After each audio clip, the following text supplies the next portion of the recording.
Ang dating DepEd Secretary na si Armin Luistro, na isa sa mga nanguna sa pagsasampa ng impeachment laban sa Vice Presidente, ay tuluyan ng umatras. Ang balitang ito ay kumpirmado na at nagdulot ng malaking gulat sa publiko. Base sa isang ulat, ang dahilan ng pag-atras ni Luistro ay dahil sa kakulangan ng sapat na ebidensya at suporta mula sa iba pang mga senador. Talo na sila sa impeachment, ay ang sigaw ngayon ng marami na naniwala sa una pa lamang na walang patutunguhan ang kasong ito. Dahil sa pag-atras ni Luistro, tila nag-atrasan na rin ang iba pang mga co-authors ng impeachment na mas lalong nagpapahina sa posisyon ng mga kritiko laban sa Vice Presidente. Ito ay isang malaking tagumpay para sa SE at isang malaking dagok para sa oposisyon. Ano kaya ang magiging kasunod na hakbang ng mga nagnanais na mapabagsak ang Vice Presidente matapos ang kabiguang ito?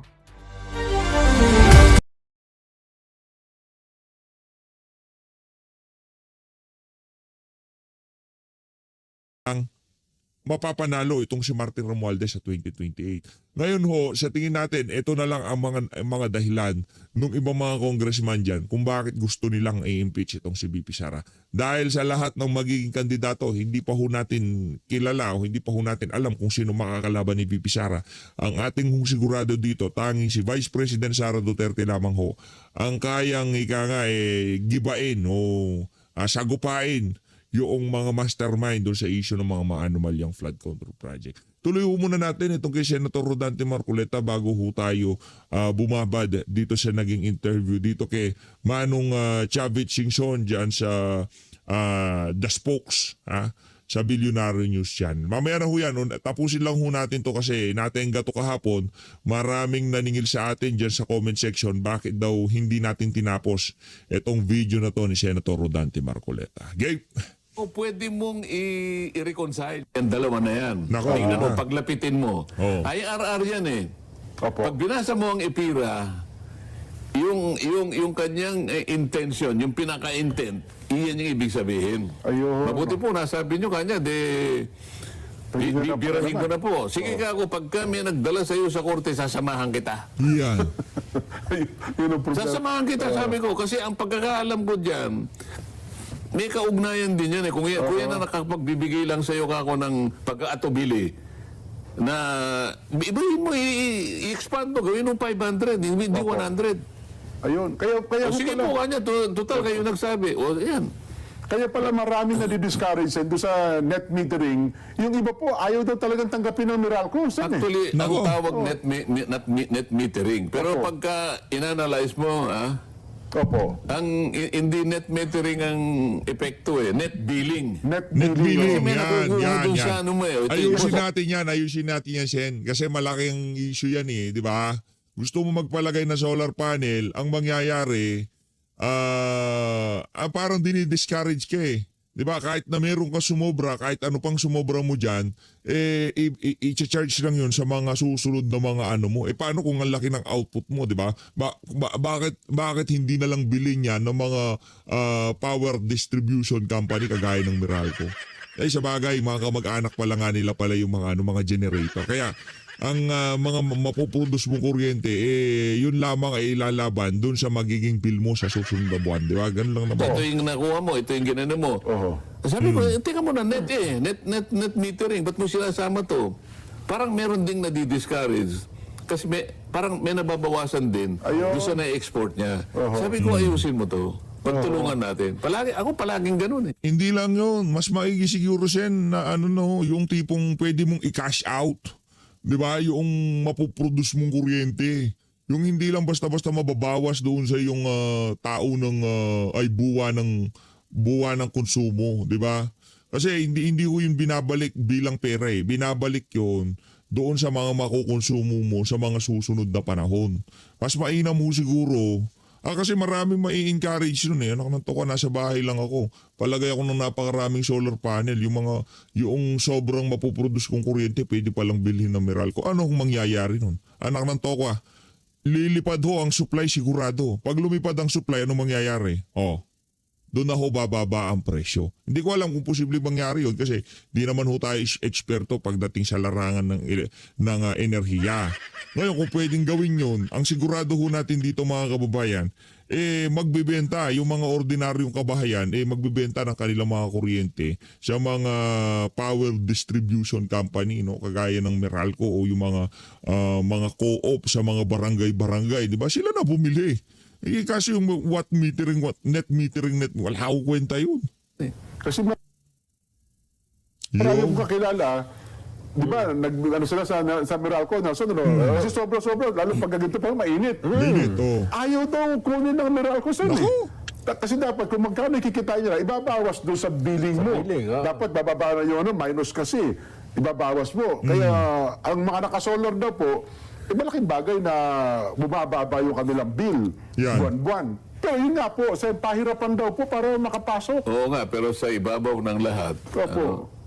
Kasi after 1 month, inanalyze namin. Anong ginawa? Tinanong namin ano ang report mo?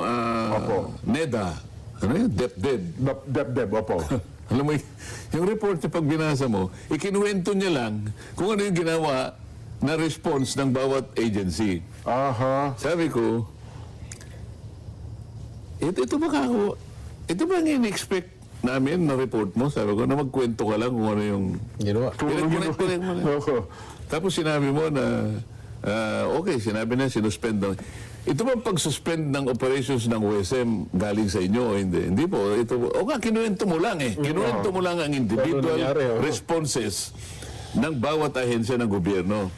Sang-ayon doon sa nakikita nilang pangangailangan ng iba't ibang sektor.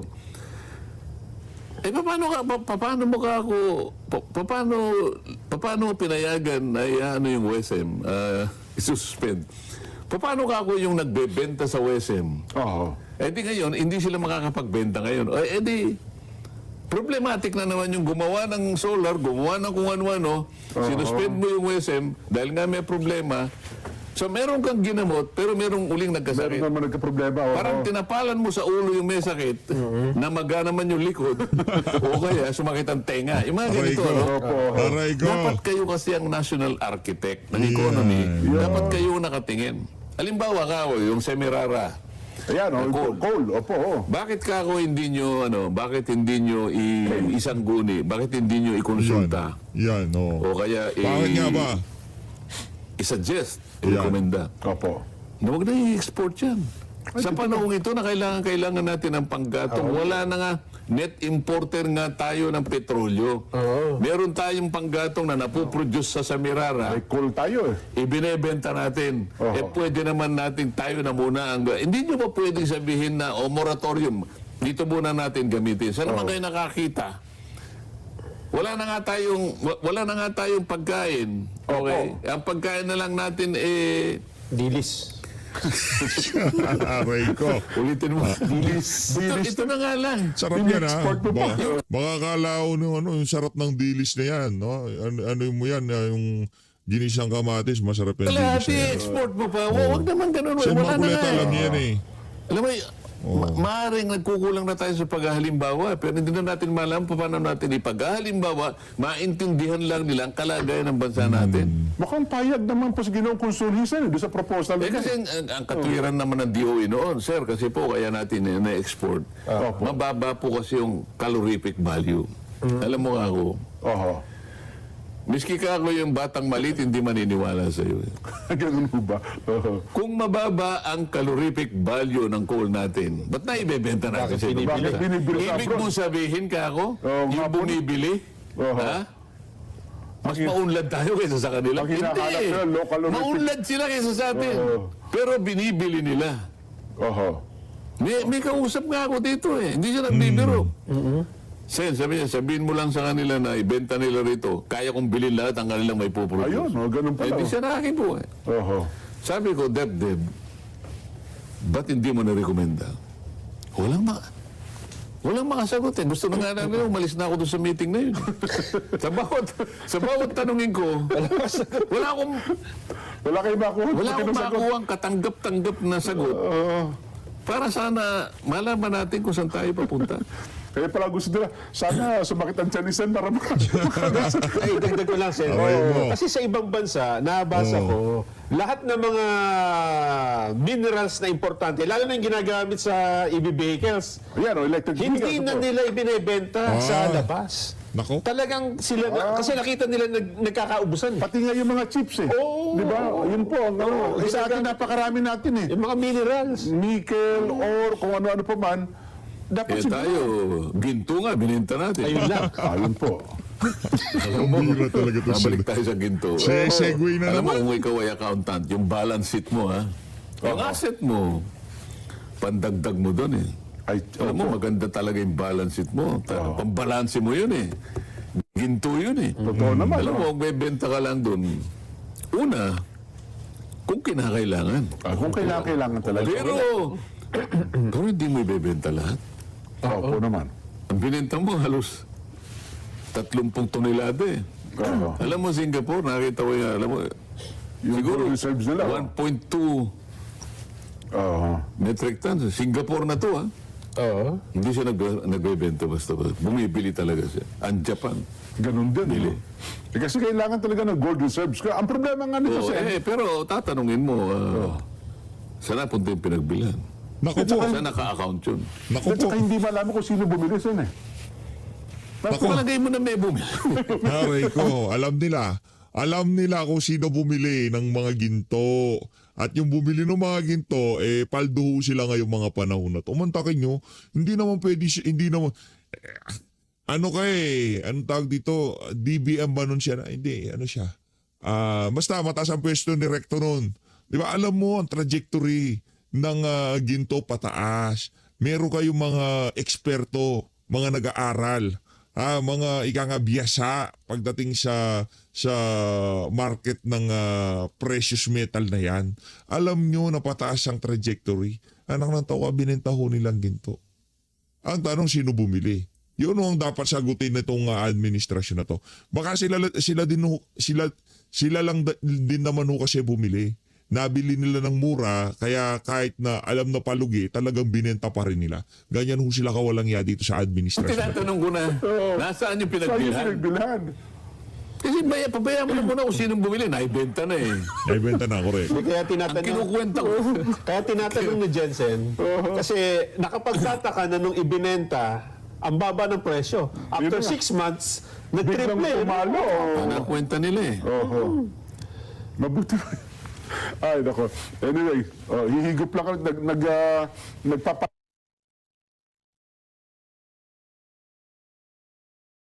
May kinalaman po sa power tsaka sa energy. Pero hindi Yeah. siya governor ngayon. Hindi po. Dating naging governor, pero nung magkita kami, 13 Congress, Oho. congressman siya. Private citizen ata sa ngayon, Sen. Naggagawa ng mga bahay yan eh. Yes po, oo. Di ba? Gusto ko nga pong bumili ng unit eh. Baka Medyo mahal dyan eh. ganun po. Oo, Hindi, medyo. gagamitin ko pangalan niyo, Sen, para makamura-mura tayo. Kahit kalahating unit Sama mo na. Alam mo naman ako palagi ako nakaalala sa iyo. Yes po, yes Alam po. ko yung kaya mong bilhin. Opo. Ikaw hanggang ano ka lang, hanggang 30 million ka lang. Sama mo ako dyan. Grabe, 30 pesos po kayo natin. ang yayaman pala nitong sila Sir Jane. Ibang klase, 30 million. Pambihira. Doon meron sila alam sa Pampanga. Gawin ng Pampanga po eh.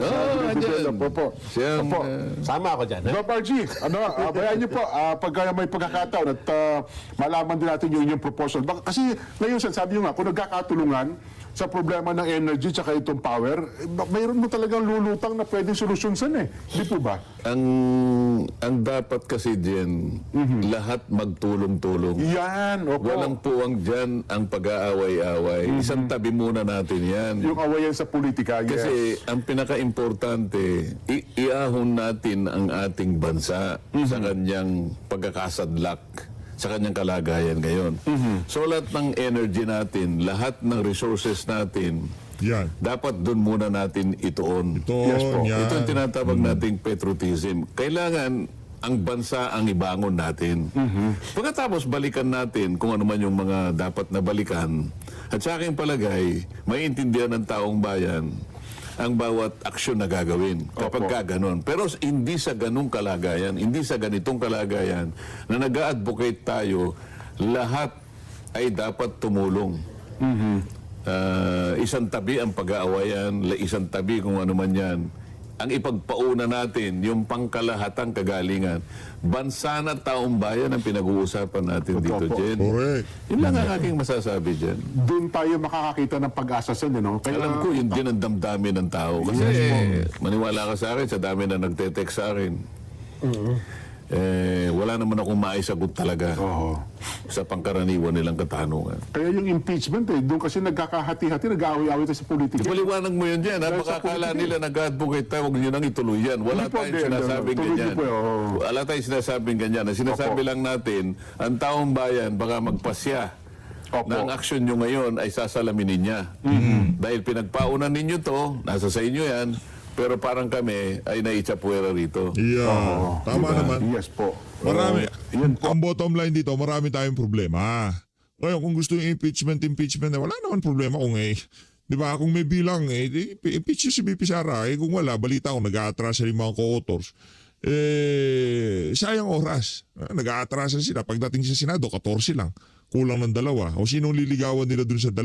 Si Pia Cayetano at itong si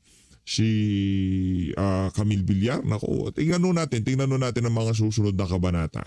2 Villar, 2 Cayetano, ano lang ho yan mga kababayan. Magkakaalaman ho tayo. Pero ang sigurado dito, wala pa ho tayong nakitang na-impeach dyan sa Senado na kung saan kalaunan, talagang nakita na may kasalanan. Karamihan ho na pinag-uusapan nila dyan na impeachment. Karamihan, di ko sinasabi lahat, karamihan, talagang produkto ho ng pamumulitika, ng mga kalaban sa politika, nung kung sino man ang ini-impeach nila. Ang talagang tinitingnan mabuti ng ating mga kababayan. Ano ha? Naku, wala na tayong oras pala.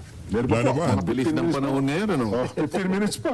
Aba, ang ka Jomar Dueñas pala dyan sa Cebu ay nakikinig dyan sa dyan, sabi niya, pakibati naman ang aking Ito yun, rekta na ho tayo dito ko sa interview nitong si Manong Chavit dito sa Billionaire News Channel. No? Ano ho yun? Congratulations sa News 25, Net 25 sa pag-aabot sa 1 million subscriber. Napakasaya ho ng milestone na yan. Congratulations, palakpakan ho natin. Mega love shoutout sa Net 25.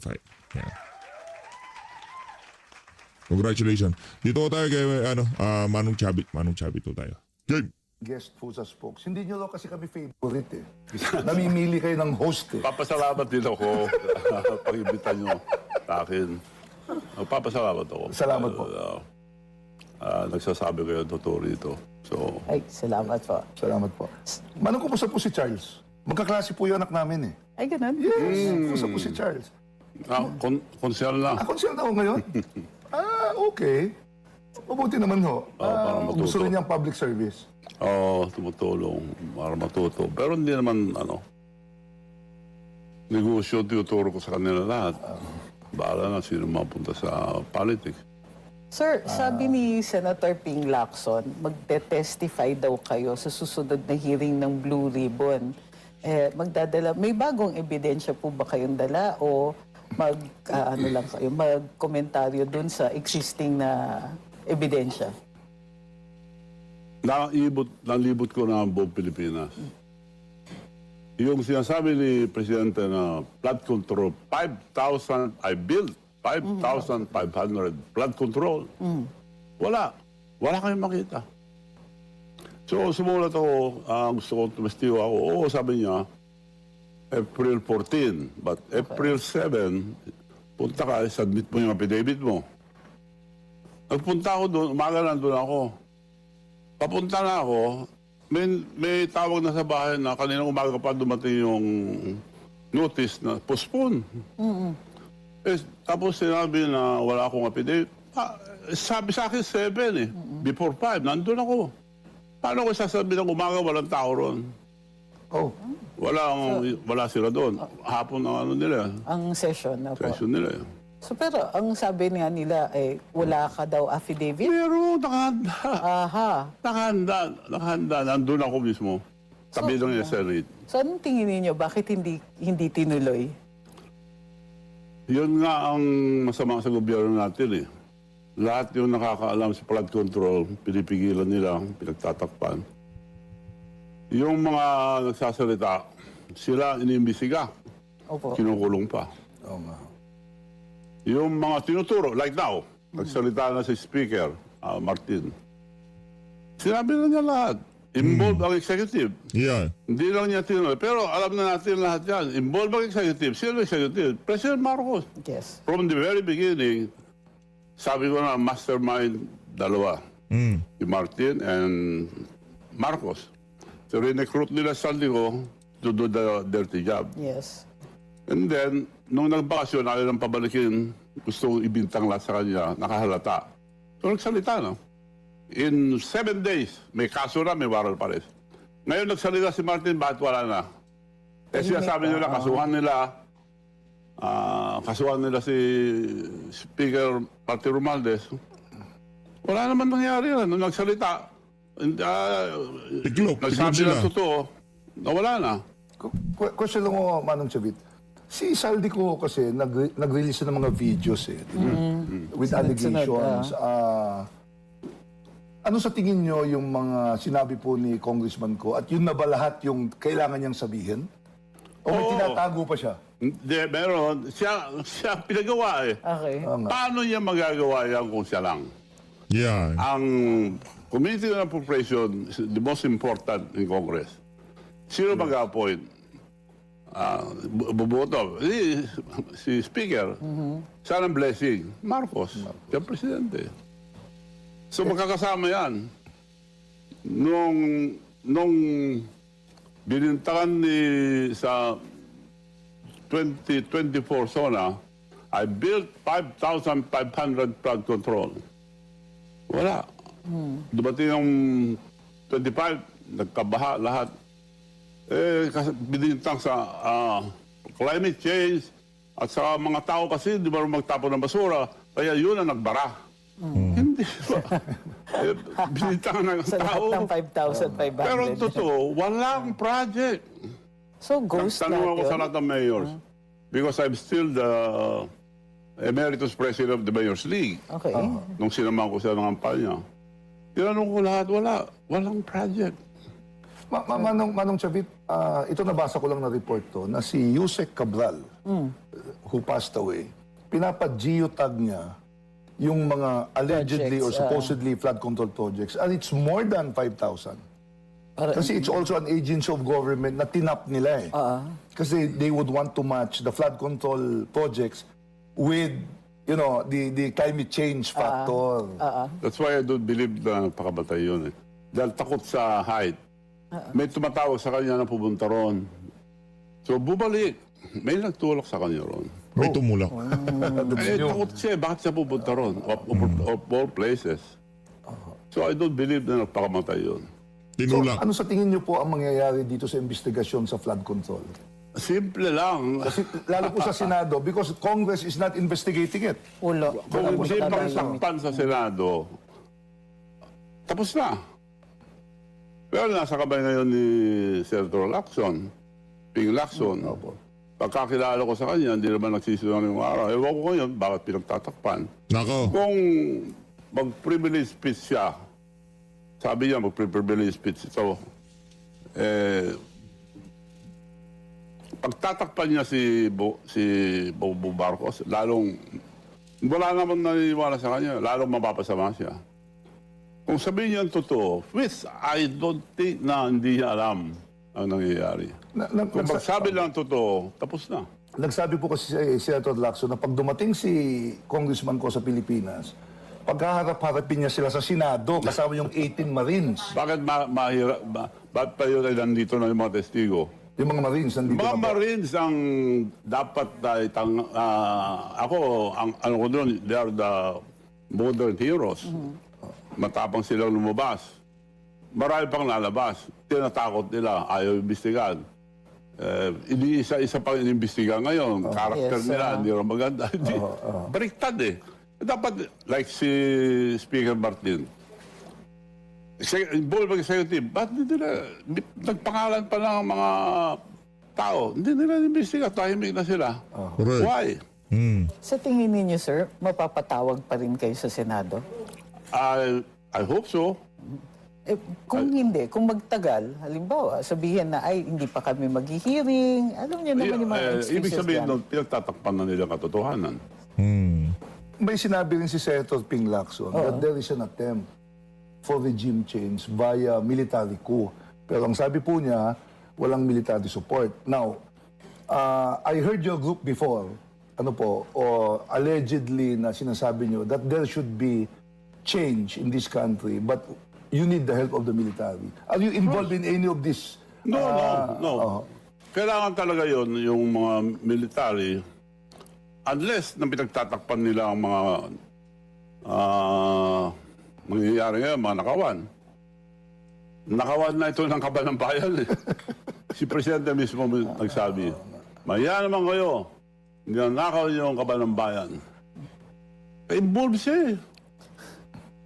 I'm just curious po. Dapat tayo, sabi niya. Dahil alam niya eh. Nakita ko yung lakad ng GAA. Pag nagpatawag ang presidente, budget ang presidente muna, tatawag ang mga sekretaris. Tanong niya anong mga budget nila. Nandun lahat, nakalista. One example, yung Department of Health. Yan. Ay yung PhilHealth. PhilHealth, yes. They have 87 billion kinuha. Yes. Binalik sa Treasury on Treasury, record. Zero. Kaya humingi sila ng 70 lang plus. Sa budget ni Presidente, nandun. Pagdating sa Congress, nandun. Pagdating sa Senate, nandun. Sa BICAM, nandun. Pagdating kay Presidente, tinanggal. Why? Pero ng tao yun eh. Yan ang pinakamasama sa lahat. Kontribusyon ng mga lilit na tao yan. So in 2025, zero. Kawawa ang mga tao. Bakit nila kukunin pati insurance ng bangko kinuha? Why? PIC. Nilagay lahat sa flood control. And ang masama ngayon, we have now 19 trillion na utang. And we are paying 2 trillion yearly debt payment. Yes. Nakabawad na tayo sa utang. Well, Ang regarding masama, walang project. Correct. regarding the debt, ang alam kong naiwan po ni Pangulong Duterte, about 13 trillion in Yes, 6 years. Dahil sa Ito, COVID. 19 trillion in 3 years. Parang gano'n. No? So, So, plus 6 bali, trillion, 6. parang gano'n. It's equal to the budget, na national budget, ha? Correct. So, it's one-to-one. Manong, nabanggit niyo po, Manong, yung in the last zone, nabanggit po ni Pangulong Marcos, mahiya kayo. Anong ini-expect nyo na sasabihin kaya ni Pangulong Marcos? Kasi malapit na po yung zona.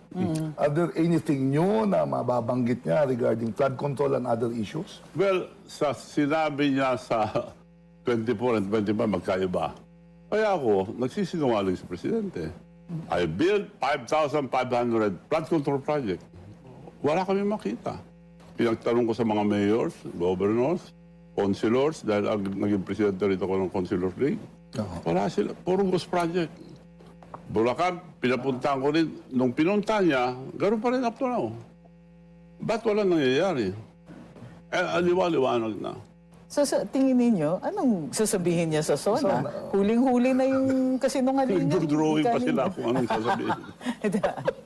Wala nang maniniwala because hindi nila sinasabi yung totoo. Ang totoo at taong bayan, wala nang naniniwala sa kanya. Walang project eh. Manong sabihin, optics-wise lang ang optics-wise. Zona ni Presidente, Speaker Bojidi, do you think Martin Romualdez will attend the zona? Well, they have to. Basunorin yan. Ewan ko kay former Speaker Martin Romualdez. Kasi parang awkward eh. No? Ang liwanag, nagsalita. Bakit hindi nila imbestigahan ngayon? Before magsalita, kakasuhan namin, may hold departure order, tapos tahimik na sila nung nagsalita. Well, ayon dun sa balita. So, ganyan yun. Kung ituloy ni Martin, sinabi na niya involved executive. Si Marcos lang tinuturo. Kung ituloy niya, parang tatakutan sila. Kasuhan niyo ko, tuloy ko to. Involved si Presidente. Sabi nga niya, he will not go down alone. Yes. Ang liwanag.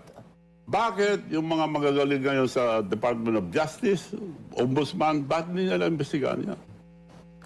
Malinaw po na away pamilya na po ito eh. Si Senator Amy kay Pangulong Marcos, si Speaker Romualdez kay Pangulong Marcos. Senator Amy.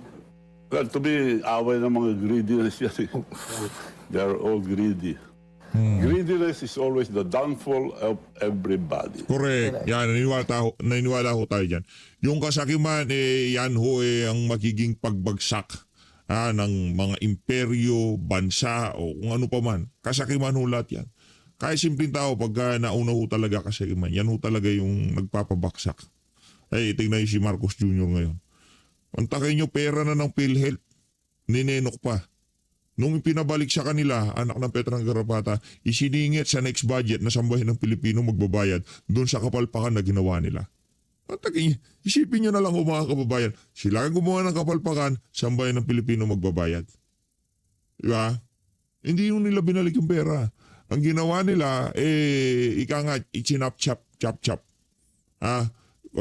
Siguro quarter by quarter na merong kukunin sa kita ng pamahalan at itatapal doon sa ginawa nilang kapalpakan na yun sa PhilHealth. Wala ho silang isinuo. Saan napunta yung pera ng PhilHealth? Oo nga pala. Bago tayo magkalimutan, iginawa pala ng kalsada. Paano nga naman kasi dadaan yung ambulansya para nga naman sa health? Ika nga dito kay Auntie Claire, di ba? Yung pera ng PhilHealth, pinanggawa ng kalsada para mayroon dadaanin yung ambulansya. Ano pa nga? Tatalino. Sobra na. Sobra ang nakawan. Bakit hindi ma-solve? Why? Hindi ma-solve ang gobyerno. Bakit? Because ang gobyerno ng problema. Aliwanag. Sir, Alam ko, abogado kayo, Trixie, pero maliwanag naman, sir. Wala naman. Siyempre, kailangan ko marinig sa ibang tao. Wala nga naman ako magsabi. oo nga, pero alam mga abogado, alam nila ito. Pero sir, nagkita tayo sa Rage Coalition. Oh, magsama pala kayo. Oo. Ba't di ka Masarap nag-iimbita? ako. Ha? Ay. Masarap pagkain dun eh. Hindi. Kung Baka hindi nandun ka, naningil ako sa'yo. Baka hindi si Gob Chavita nag-sponsor ng pagkain. Kaya, di ba? Hindi namin napansin yung food. At gano'n, masarap ba? Hindi po na tikman pakain ni Manong sabi. Ganon. Kasi okay. ang daming celebrity. Si Manong Chavit nandun. So sir, nasa Rage kayo, guest po kayo. Coalition po ito ng mga sumusuporta kay VP Inday, kung di ako nagkakamali. No? Kunwari. Okay. Kayo? Tatakbo ba kayo? Tatakbo po ba kayong Kayo na, senador? senador. Kung sakasakali, but I'm not sure. Pero inindorse akong vice, no ako. I'm not sure kung tatakbo ako. If ever, tatakbo senador or local. I'm not yet sure. I'm not, tignan ko yung... Takbo ka, Senador Manong. Pero Hinog na. ma-expect namin na na mas involved na kayo ngayon sa politika. Yes, dahil sa nangyayari. Kawawa ang taong bayan. Kasi nung huli po, tumakbo kayong senador, tapos nag-withdraw kayo. Because nagkasakit ako. Nagkasakit ho kayo. Okay. May mga viruses na bago noon. So, pwede sabi yung doktor ko, pero wag sana kang tamaan ulit.